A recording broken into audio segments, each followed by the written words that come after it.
What's up, y'all boys? It's your boy MTC Productions, and we back with another video. So today's video is gonna be the preview of Jaguars Titans 1 o'clock in Tennessee. I'm gonna start off with this. We don't have a good history in Tennessee. I don't think we haven't won there since 2013. But these are different teams we're talking about now. I think we have probably one of the best cultures and locker rooms in the league.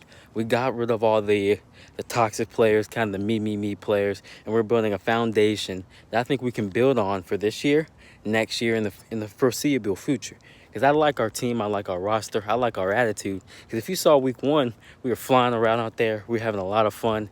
Even when we were down 7-0, we ain't get down on ourselves. We just kept playing.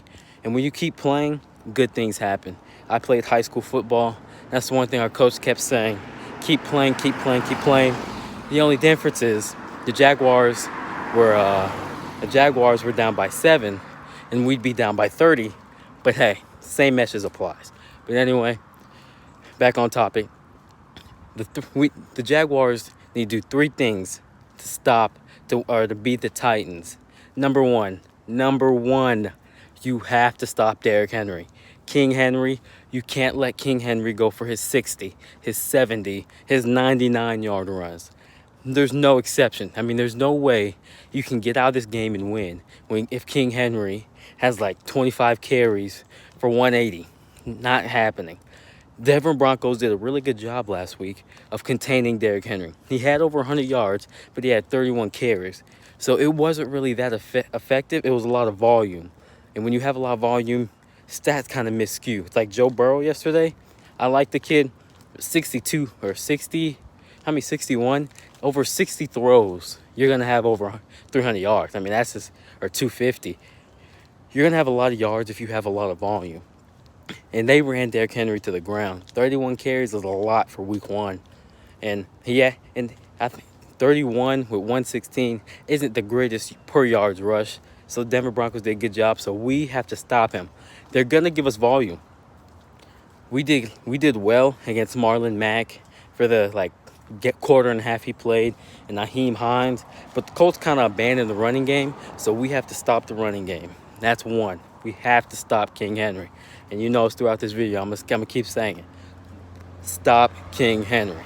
Second of all, I think that the Jaguars, we did well. Jay Gruden did a perfect play call this week. And Jay Gruden in an interview said he had new plays coming. But I think we're going to have to pass the ball this week. I think James Robinson's going to have a good game. But I think one of the differences is we're going to pass his ball. Adoree Jackson is not playing. A.J. Brown he's either not playing or he's questionable. I got to look it up again. Their best corner is out. We can take advantage. We have good receivers. This is like no other year than 2015 with A-Rob and Allen Hurns. We have good receivers, and we can stretch them. We can beat them. We just got to give Gardner some time, and we can air it out. That's number 2. Air the ball out. I think this secondary is a little shaky. I don't think Denver did a good enough job of stretching the field enough with their good Cortland Sutton and Jerry Jeudy. I watched the game. I don't think they took enough shots. And we can get into the end with the bad timeout situation later. But stretch this defense. This defense is just like 2017 Jaguars team. A lot of teams didn't stretch us out, which luckily we had so good pressure that they didn't get an opportunity to. But stretch this defense out. Tennessee is good kind of up front. They're a little stout up front. They got Jeffrey Simmons. They got Harold Landry. They got some good pieces up front where I don't think we're just going to run the ball on them, where I think we need to pass the ball on them. Third thing is they kept Gronkowski, their kicker. I think he still got some jitters. You could see after his face when he made the winning field goal, he didn't seem excited because he missed 3 ones before. And they know if they didn't get in field goal range, they would have lost the game because he missed 3 field goals. If we get a lead, which we have to play from ahead instead of catching up from behind, if we play ahead, stomp on their throat. They're not a team that can depend on Ryan Tannehill to throw them back in the games. They like getting a lead, and then they like protecting it, and then that's when the defense come after you, and that's when they're Harold Landry, Jeffrey Simmons can come after you. So start on top, and when you get on top, put our foot on their neck. Make Ryan Tannehill beat us, and I don't think Ryan Tannehill can beat us.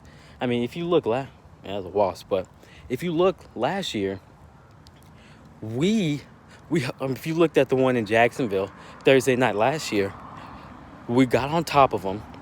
We limit Derrick Henry, and we made Marcus Mariota beat us, and he couldn't do that.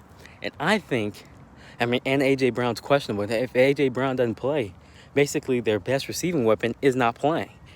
You have Corey Davis, who's in, and it's pretty much it. If we get on top, we can smother them. Because Kason and Allen, I think they'll have a better game. I think they're suffering from first game jitters, even though Josh Allen said he had the first game kind of jitters. Kason, that was his first ever game, so you got to give him a break. But I think we can really get after him. They lost Jack Conklin in the offseason. We can get after them. But the issue is we have to be in positions to get after them. 3rd and 9, 3rd and 10, 3rd and 6, 3rd and 7, where they have to pass. When you get in these 3rd and 2s, 3rd and 1s, they can call any play in the playbook. They can do a pitch to Henry, give it straight to him. Tannehill got some wheels like we saw in the away game last year. Tannehill got some wheels, so they might run it with Tannehill. So all I'm saying is get on top, put our foot on our necks, stop King Henry, and air the ball out. That's the 3. And if we can do 3, but I just don't think the Titans are that good. I think if we can do 2, we can have a win. We can shock the world two weeks in a row. Because if you look at it, they had the Titans like a 7-point favorite. It's like 7 points. They couldn't even put a Broncos team away that looked awful. Early in the game, the Broncos looked good, but towards the end, they kind of squandered it away. 7-point favorite, I don't see it.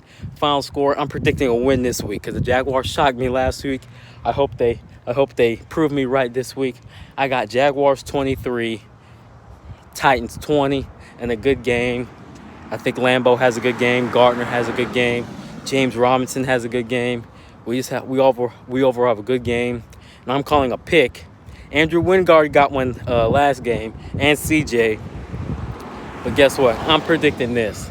I predict Trey Herndon gets his first pick because the secondary is going to get in here. Trey Herndon's going to get that pick. We're going to win 23-20. I'll see y'all boys later. Duval, baby. Let's go.